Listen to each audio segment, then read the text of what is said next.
I ended up getting kicked out of my house and like moving up to Lincoln because that's where college was.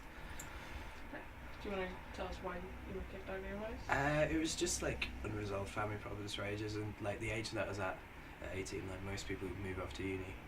I just really needed space and stuff because I was out in the middle of nowhere, like just staying at home with mum, and we're just grinding against each other and stuff.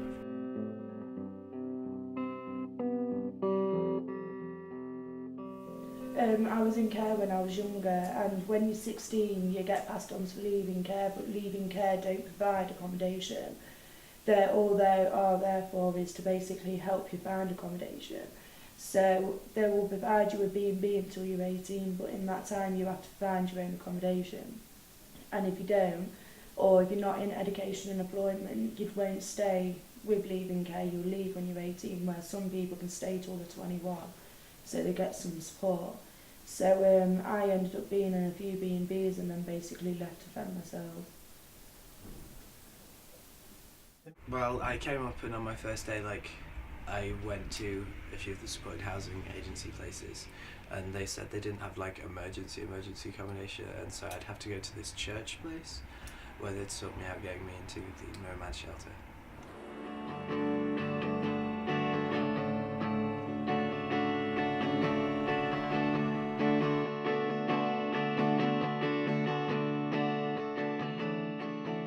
We started about 25 years ago in all essence. This wasn't the first place that we bought. We actually bought the cafe down on Free School Lane in Lincoln, where we used to serve teas and coffees for those that were less fortunate in our community. But it was very clear at that point that we needed to do something a little bit more to help our homeless friends that are out on the streets on a night by night basis.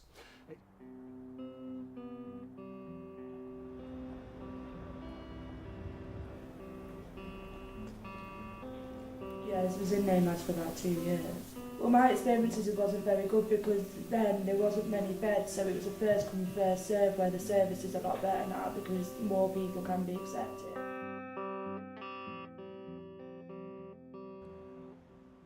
Nomad Trust, and as you can see, we can sleep 6 individuals in that. We wouldn't if it wasn't for our bunk beds. We did have lots of question and answers whether we thought bunk beds would be the right thing for the Nomad Trust, but actually it came down to we could get more people into the building. So although it's not ideal, it's important that we get as many people in each night as we possibly can. The last thing we want is people to stay out on the streets. We want them in and safe.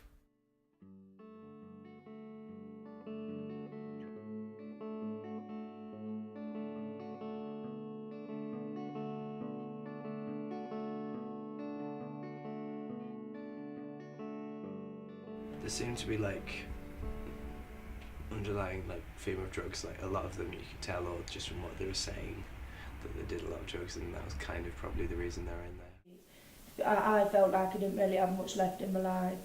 So you turn on to something to hide them problems, but then you get addicted and then it's hard to get off, and so then it's even harder to get the support. So yeah, you do fall into it a lot being homeless because you're around it a lot more and you don't really choose where to stay, so anywhere would be good enough, and if that place is like a drug place then it's still a roof over your head, it's still better than sleeping in an alleyway, do you know what I mean? So people fall for it. The typical stereotype is those with drug and alcohol issues. Well, they're only about 20% of what we do. I have to say, prison leavers, people coming from hospitals with no fixed abode, they account for more, sort of 22% of the people that we get are from prison or from hospital. So, you know, without anywhere to go, we want to care for them.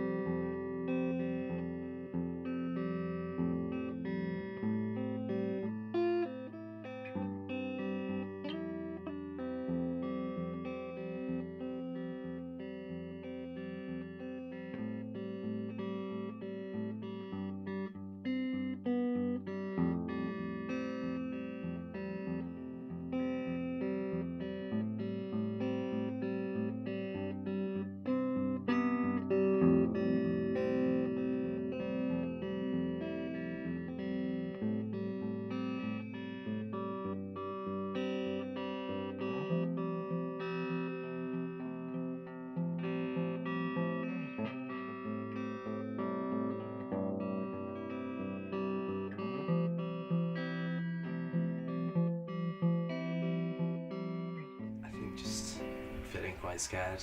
Like I wouldn't say I'd lived a sheltered life, but yeah, you don't really like understand like just how like just grim it is, like the situation, until you're experiencing it firsthand.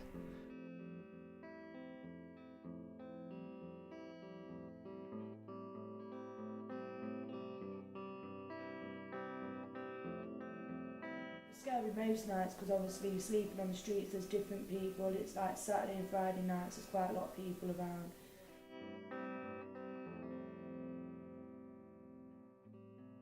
Mum was sat begging under the stone boat one day, and as two people walked past her and she asked for a bit of change, both of them turned around and spat in her face, and then was threatening her quite abusively.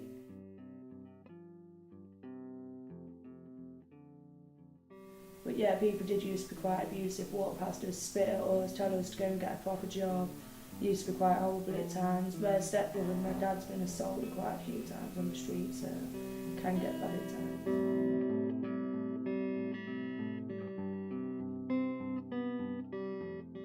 Obviously, been in Lincoln quite a while, and we walk around a lot, and we always see the homeless people out and about.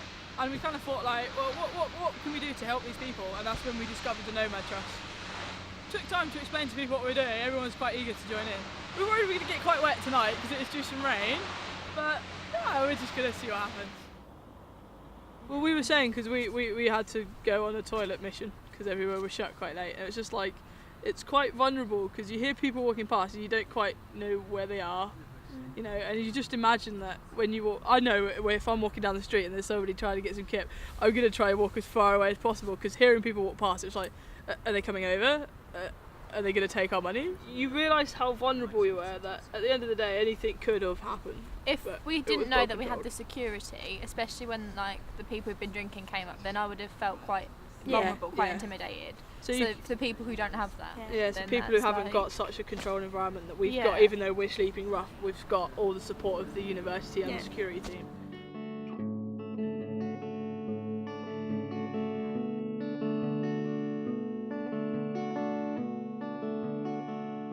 At Harvest Festival time and at Christmas time, we look to our schools and churches to give as much as they possibly can. And this is the result, being able to give to us, to then be able to feed the homeless guys. And a lot of this food, it looks a lot, I know, but actually it's got to last the whole year. And when you're feeding 21 individuals 2 times a day, it's a lot of food.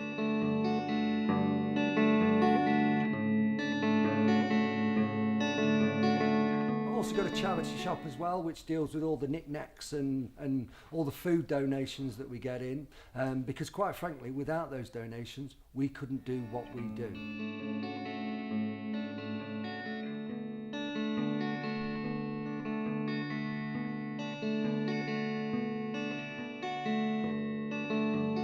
How do we pay for stuff? So we get the benefits sorted out. In some cases, they're not able to work. So it's getting ESA or DLA as a benefit. That process can take 6 to 8 weeks. So the sooner we get it started, the better. Being in the Nomads every night and then having my last place and losing that again and realising like my life was just going nowhere. I just woke up one day and was like, sod it. I went to Ed Action, I got put on a Subutex script, got myself clean. Came here, got myself an interview here because Nomads kept telling me they was putting like referrals in here for me, and I kept being refused. So I came and put a referral in here myself, and within a week I was accepted.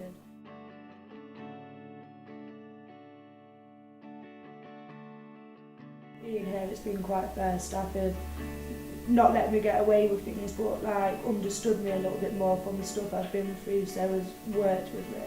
And it's the first place that's lasted in my whole entire life. It's been my longest place. I'm currently like in my second year of college now, like doing performance music. I'm 19. I live in the lovely city of Lincoln. I call it divine intervention.